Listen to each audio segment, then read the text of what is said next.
అసలు శనిదేవుడు నలుపు రంగులో ఎందుకు ఉంటాడు అనే స్టోరీ ఈ వీడియోలో తెలుసుకుందాం. శనిదేవుడు నలుపు రంగు గురించి గ్రంథాల్లో ఒక స్టోరీ ఉంది. పురాణాల ప్రకారం సూర్య భగవానుడు విశ్వకర్మ కుమార్తె సంధ్యను వివాహం చేసుకుంటాడు. సంధ్య సూర్యదేవులకు మను, యముడు, యమున అనే పిల్లలు పుడతారు.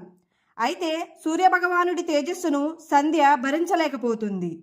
అప్పుడు తన నీడకి ప్రాణం పోసి దానికి ఛాయ అనే పేరు పెట్టి అక్కడ ఉంచి తన తండ్రి గారి ఇంటికి వెళ్ళిపోతుంది సంధ్య.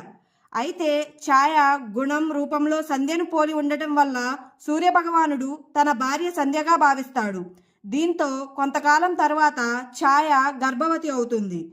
అప్పటి నుంచి ఛాయ పరమశివుని గురించి తీవ్రమైన తపస్సు చేస్తుంది. ఆమె గర్భం దాల్చడంలో సరైన ఆహారం జాగ్రత్తలు తీసుకోలేకపోతుంది. దీంతో శనిదేవుడు పోషకాహార లోపంతో నల్లటి రంగులో జన్మిస్తాడు. బిడ్డని ఆ రంగులో చూసిన సూర్యభగవానుడు అతన్ని తన కుమారుడుగా అంగీకరించడు.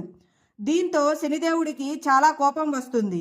గర్భం దాల్చిన సమయంలో ఛాయ పరమశివుణ్ణి ధ్యానించింది కాబట్టి శనిదేవుడికి పుట్టినప్పటి నుంచి మహాదేవుడి అనుగ్రహం ఉంటుంది. అంతేకాదు అతడు పుట్టుకతోనే చాలా శక్తులతో జన్మిస్తాడు. సూర్యభగవానుడు తిరస్కరణకు గురైన శనిదేవుడు చాలా కోపంతో తండ్రిని చూడగానే సూర్యభగవానుడు కూడా నల్లగా మారి కుష్ఠవ్యాధితో బాధపడతాడు.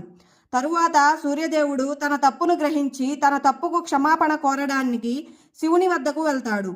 తరువాత అతడు శనిదేవుణ్ణి అన్ని గ్రహాల్లో శక్తివంతంగా ఉండమని వరం ఇచ్చాడు. ఆ పరమశివుడు అతన్ని కర్మలు ఇచ్చేవాణ్ణి చేశాడు. For more information please follow.